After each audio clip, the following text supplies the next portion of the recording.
Welcome to Big Friday Sports. I'm Kyle Payne. And I'm Madeline Roberts. Kyle, after the bye week, are you ready for some OU football again? It was a long Saturday without the Sooners, and I can't wait to get back into Memorial Stadium tomorrow bright and early. I can't either. OU quarterback Baker Mayfield is tied for the Big 12 record of consecutive games with at least a touchdown pass with 17. The last time Mayfield failed to throw at least 2 touchdown passes was December 31st, 2015, when the Sooners lost to Clemson in the Orange Bowl. Last year against Iowa State in Ames, he threw for 4 touchdown passes to Mark Andrews, Jeffrey Mead, D.D. Westbrook, and Dimitri Flowers. Mayfield will look to make it 18 straight games and stand alone as the record holder with 2 touchdown passes tomorrow. They're a very physical team, and so no, we don't need any motivation from the outside, but you know it comes from within. The fact that they've matched up against us physically very well the past couple of years, and I think that's just the type of guys they bring in their program and the coaching they instill. So that's something that you always like competing against. You're going to get their best shot, and I mean we're going to get everybody's best shot, but especially against a team like that, they're going to be physical, and so I think it's a good game for us. Right now, the Sooners offense is still working to find their feature back, a problem the Sooners are used to having. Big Friday Sports' Josh Calloway shows us the history of running backs at the University of Oklahoma.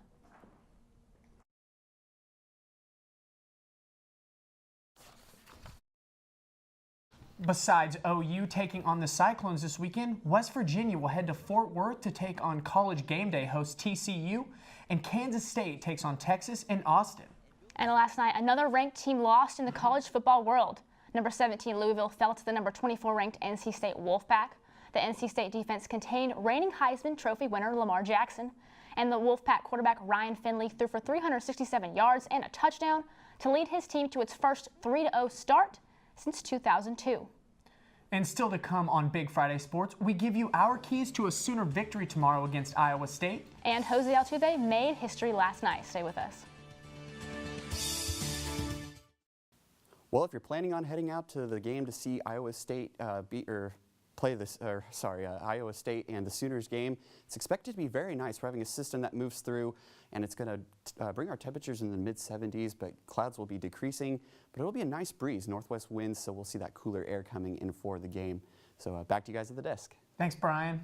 Big Friday Sports' Josh Calloway shows us the history of running backs at the University of Oklahoma. The University of Oklahoma is no stranger to star running backs. Guys like Adrian Peterson, DeMarco Murray, and Billy Sims have all left their footprint on Sooner history. But this year may be even more impressive, as 4 different backs have all shown their ability to carry the ball and make an impact throughout each and every game, giving the Sooners a high level of versatility in their backfield. It's important for us now. You get a guy that's hot, you keep feeding the ball, and you see what it does for us. I mean, Abdul in the first half, and I mean, even Marcellus too was running it well, and then you put Trey in there in the second half, and you see what can happen when you just give a guy a chance and let him run with it. So I think it's great for us, you know, having a little mix-up here and there. And so I think that we have the explosive guys, and then we have the power runners as well. So we kind of have it all in that room right now.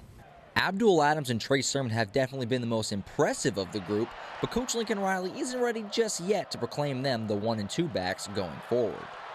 Yeah, a little bit week to week there. I think those guys they've performed the best in the game so far. There's no doubt about it. So they'll get first crack at it. But you know, we still continue to see bright spots from Marcellus. Same thing with Rodney Anderson. So you know, that's far from being set in stone. As for the backs themselves, they take pride in their depth and feel the competition forces them all to be better. Yeah, we do. Each one of us is unique and different and all really good. So we kind of complement each other, just working hard and getting each other better. Abdul Adams, Trey Sermon, Rodney Anderson, and Marcellus Sutton will all look to continue their success this week against the Iowa State Cyclones' 28th ranked rushing defense. Also worth noting, Dimitri Flowers had 115 yards on the ground last year for the Sooners in Ames against these same Cyclones. So Oklahoma might even have to make room for a 5th back on Saturday. Josh Calloway, Big Friday Sports. And the Sooners defense took a bit of a beating 2 weeks ago against Zach Smith. letting him throw for nearly 500 yards and 4 touchdowns. But with some key players in the secondary returning from injury, the Sooners will look to get back on track tomorrow morning. The Sooners defense only allowed 4 touchdowns in the first 3 weeks, so the outburst from Baylor came as a bit of a surprise. Players like Obo and Caleb Kelly have looked strong thus far, and the rest of the defense looks to follow suit against the Cyclones. My biggest concern was just the fact that I felt like I was letting my team down.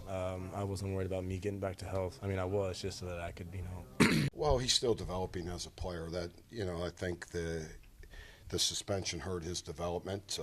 He's worked hard to pick up where he left off. Kyle, I think the defense will be the key in tomorrow's game, specifically the defensive line. OU's D-line struggled in the Sooners' battle against the Baylor Bears 2 weeks ago. Players like Neville Gallimore and Kenneth Mann have shown flashes of good pass rush and effectively stopping the run, but not really on a consistent basis. And when the D-line is struggling, it puts more pressure on the secondary to stay in coverage longer. So my key to OU's victory tomorrow is the offensive line. What about your key? Madeline, my key for the Sooners tomorrow is the play of the offensive line. After the first 3 weeks, there was virtually no doubt OU had the strongest O-line in the country, but against Baylor, the line looked to take a step back, allowing Baker to get sacked twice and hurried multiple times. The line looked back in form in the second half, creating big holes for Trey Sermon's fourth quarter. Iowa State will look to put pressure on Baker early, and if the Sooners want to get on a roll, they have to give Baker some time. And last night, the reigning NFL champs, the New England Patriots, defeated the Tampa Bay Buccaneers 19-14 in Tampa. Although he threw an interception and lost a fumble, Pats quarterback Tom Brady threw 303 yards and a touchdown to lead his team to victory. But the big story of the game was Nick Folk, the Bucs kicker. He missed 3 field goals from 56, 49, and 31 yards. The 31-yard miss came with just 5:39 left in the fourth quarter and would have made it a 1-score game. And the Astros and the Red Sox kicked off the divisional series last night, and Jose Altuve stole the show. He blasted not 1, not 2, but 3 bombs to lead the Astros past the Sox 8-2. Despite Chris Sale's incredible season, his first postseason start did not go to plan, allowing 7 runs in 5 innings. The second game in the series began at 1 o'clock, and the Astros are currently up 8-1 in the bottom of the 8th.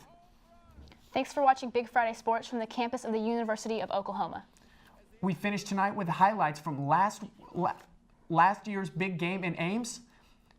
But as for other playoff games today, the Yankees and Indians game is happening right now. Later tonight, the Cubs and Nationals face off in Game 1 of the NLDS at 6:31. And finally, the Diamondbacks and the Dodgers go head-to-head tonight at 9:30 in Los Angeles. Thanks for watching Big Friday Sports from the Gaylord College of Journalism and Mass Communication. We'll leave you all with a highlight video from last year's win in Ames to get ready for the showdown tomorrow. Good night. Used as a red zone target, Mayfield. Looking middle, now flushed. Mayfield will throw. It is caught, and it's a touchdown. And it is Mark Andrews. Defensive coaches, they have confidence in their cover guys. The numbers aren't real pretty for the season. Mayfield throws another fairly dangerous pass and a broken tackle. Inside the 10, a spin move, beautiful.